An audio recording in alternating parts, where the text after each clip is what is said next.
A surprising announcement today from Pope Francis, who continues to make waves with his stances on hot-button issues ahead of his historic visit to the U.S. Pope Francis says he is letting priests set people free from what he calls the sin of abortion if they ask for forgiveness. We have another spectacular day ahead, and all of us here at the Capitol were just treated to the most gorgeous sunrise over the Library of Congress and Supreme Court. Thousands gathering already. The city electrified tonight. You can imagine the security in a city this size. Of course, the Pope visiting those school children Terry mentioned in Harlem. Just seeing him is just amazing. He's not the first Pope to take over Central Park, but this Pope, he's not like any other. My name is Mark Wahlberg, and I am so proud to be a part of this awe-inspiring event. Holy Father, we are blessed and graced to be in your presence. Father, welcome to Philadelphia. But what you see here is reflective of what's going on across the country, across the world, because a man of peace is in our midst today, a man of hope.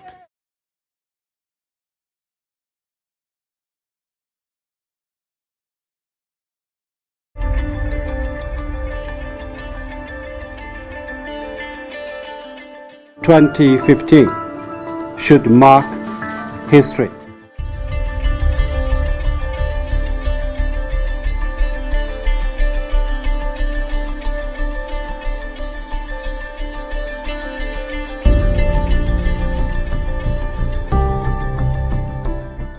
If I was to use one word to describe who would be implementing it, it's everyone.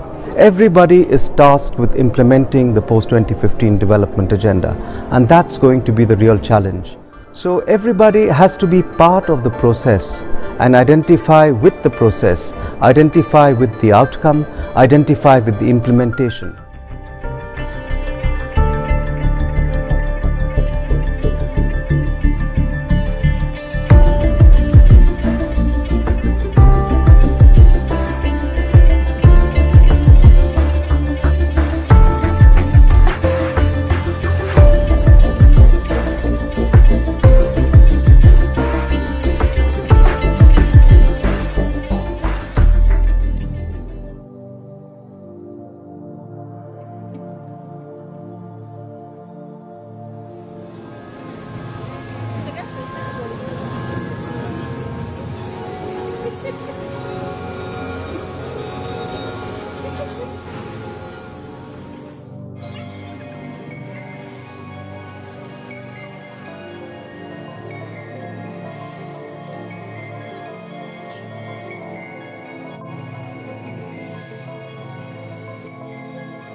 The global goals. A 15-year plan. For everyone. Everywhere. With no one left behind. With everyone equal before the law.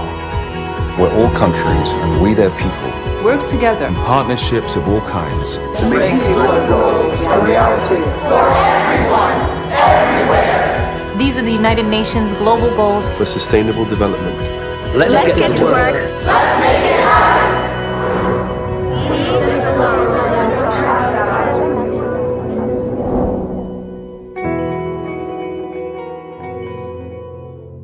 One of the highlights of the Pope's visit to New York today was his visit to the National September 11th Memorial. Bring your peace to our violent war.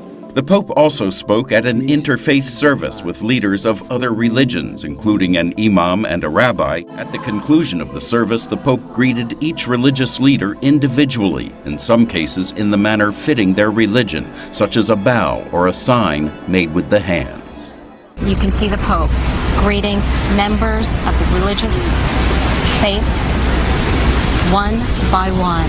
And as he entered the hall as well, greeting many who were there to see him, this is an important moment for Pope Francis and the world. Yes. And truly a historic moment, Father Andrew Carrozza. Only one other time in history have we seen such a prayer service of different faiths with the Pope.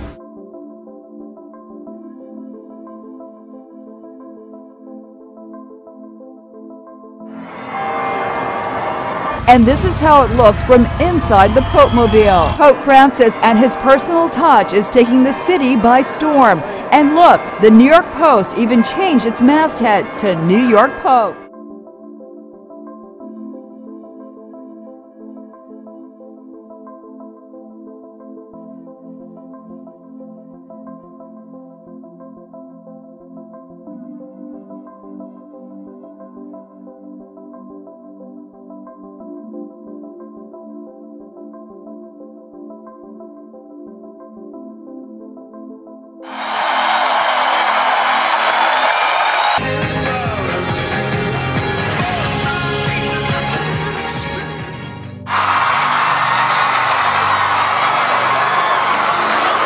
Tonight, the world is watching.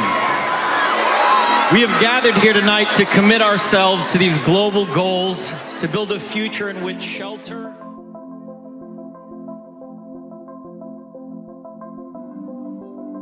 This is the most beautiful thing. We all about love and unity.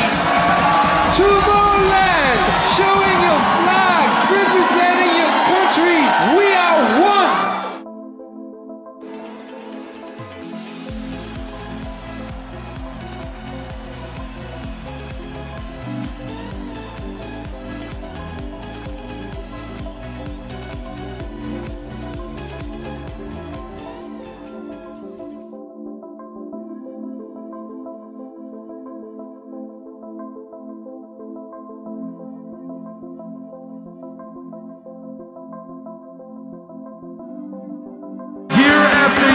We've all been coming here to see that the world is not such a bad place after all.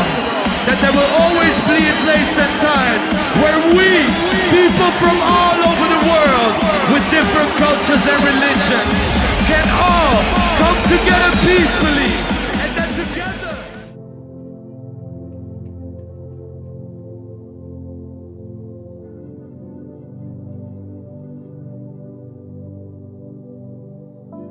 We know that no religion is immune from forms of individual delusion or ideological extremism. There is another temptation which we must especially guard against. The simplistic reductionism which sees only good or evil, or if you will, the righteous and sinners. We must move forward together as one in a renewed spirit of fraternity and solidarity, cooperating generously for the common good.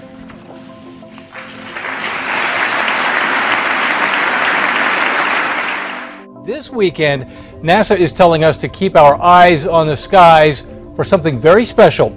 It's a sight that won't happen again for another 18 years. So all these things line up to be a very rare event. I guess there's only been 5 of these in the last century. But yeah, this is a fantastic show we've got lined up starring our own moon this Sunday night. We've got 2 different events lining up for a rare show, one that hasn't happened since 1982. Now, the last time a supermoon lunar eclipse happened was back in 1982. And if you missed this one, your next chance to catch a glimpse will be in 2033.